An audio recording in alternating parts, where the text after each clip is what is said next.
What's good, family? It's Alexis Roan and Pastor Lisa Yebuah. We are so excited to have you here with us. We're going to be discussing, I'll put the graphic back up here, single, saved, unsatisfied. Pastor Lisa Yebuah is going to offer us some insight on women of faith and if Christian marriage is an achievement. She and I were talking briefly backstage, and I confess my filter that, as someone who has gone behind the curtain, it's like I kind of know what's there, and I'm not quite as nostalgic, which is why one of my favorite counselors, she used to point to her head and she'd be like, don't go up here by yourself, take somebody with you. And so I always trusted that was good insight, so as to not decide that like I can assign privilege to what I believe about anything, but to bring in some credible folks. And I got to tell you, I love you dearly, and I find you to I find you to be an amazingly credible person. Thank you. With regards to this issue. Thank you. So with regards to being single, saved, and unsatisfied, let me just kind of set the context for the audience. This whole theme came about when I was writing my one-act play, Call and Response, which opens this Saturday, 7:30 p.m. in the Women's Theater Virtual Festival. And there was this theme of this woman who has this vision of she's 49 years old. Kathy has a vision that God has told her that she's going to be married by the end of the year, and that she's been given a $100,000 budget for her wedding. And the only problem is that she's not dated anyone in 6 years, and she's currently not dating anyone, but she's out here spending real money, and she's out here actively recruiting bridesmaids and a groom, and just full on believing that God was going to do something. And I thought what was interesting as I was writing this was it never occurred to me to have her want wealth, to want a successful business, anything else within this context that we could possibly aspire to. It was something about having her as a Christian that all of a sudden it became God would give her the vision for a husband. So single, saved, unsatisfied. What are your thoughts concerning that? Yeah, it's interesting because I grew up in a church community that was loving, that was nurturing, that was caring, that I would say in many ways did not do harm to me theologically. And yet there were some subtle messages that I also grew up with around marriageability, and how we should prioritize what it is to one day be someone's spouse.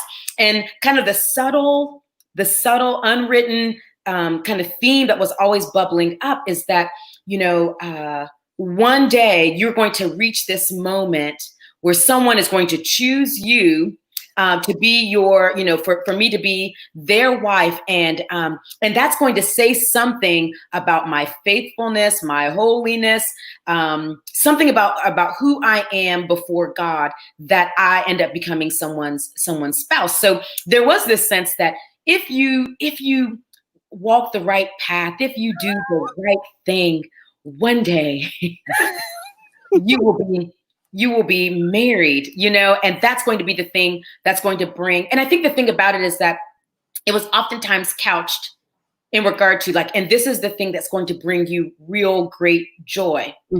What was also interesting is that this was said by folks who necessarily weren't always experiencing joy in their own relationship. But somehow but still make this this should be the pony that you want.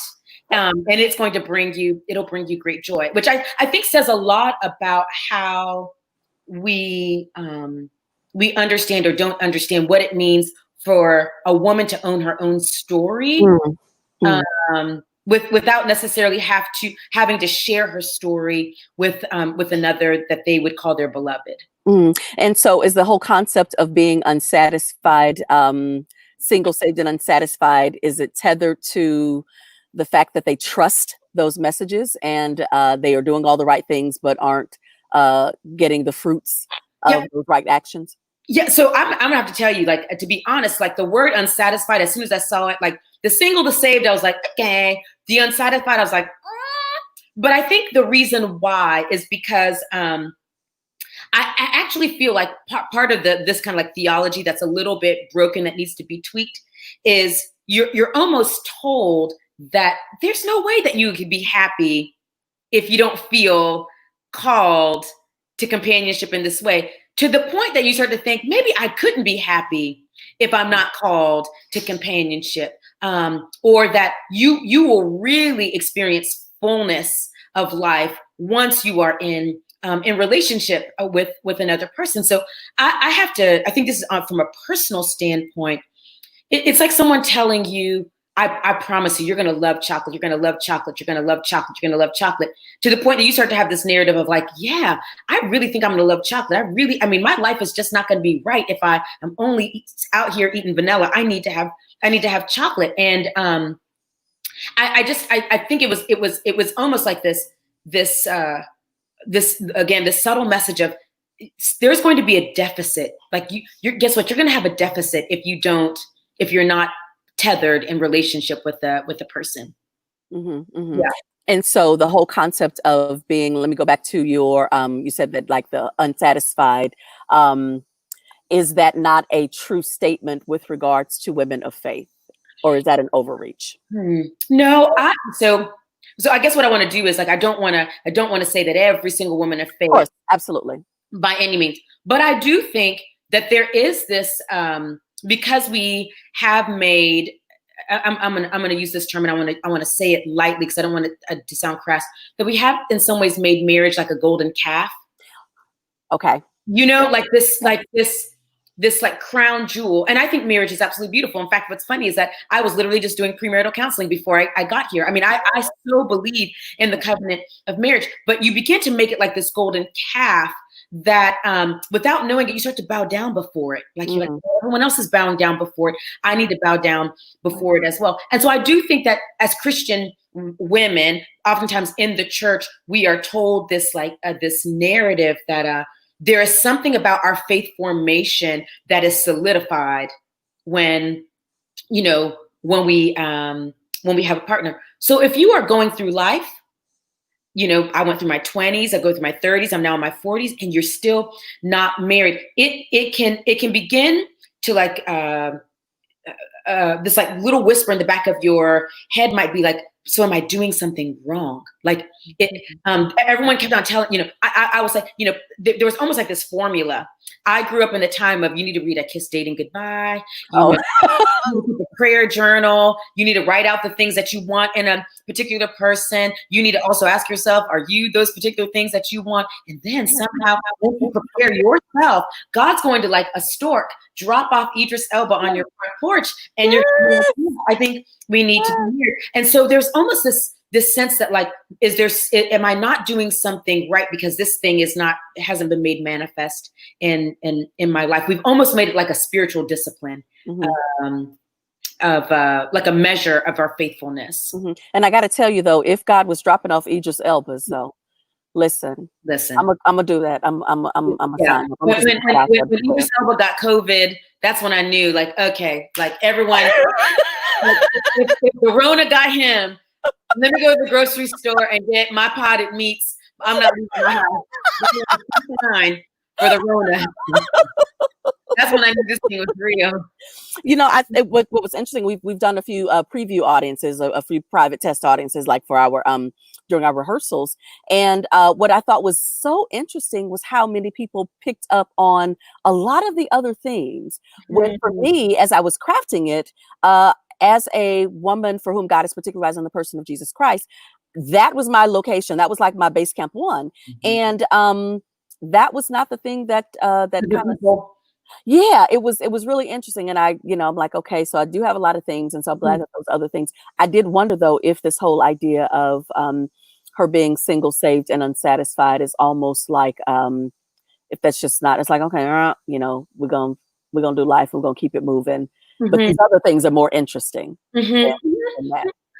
Though, but we had talked a little bit about this idea is, let's say a woman who's not a person of faith, is it the same pressure as a woman who's in the church? And I would say that maybe it looks different for a woman, like the kind of language, the kind of maybe ethos, but there's some similarities. I think the same pressure for women who may not necessarily be groomed or have been anchored in the church.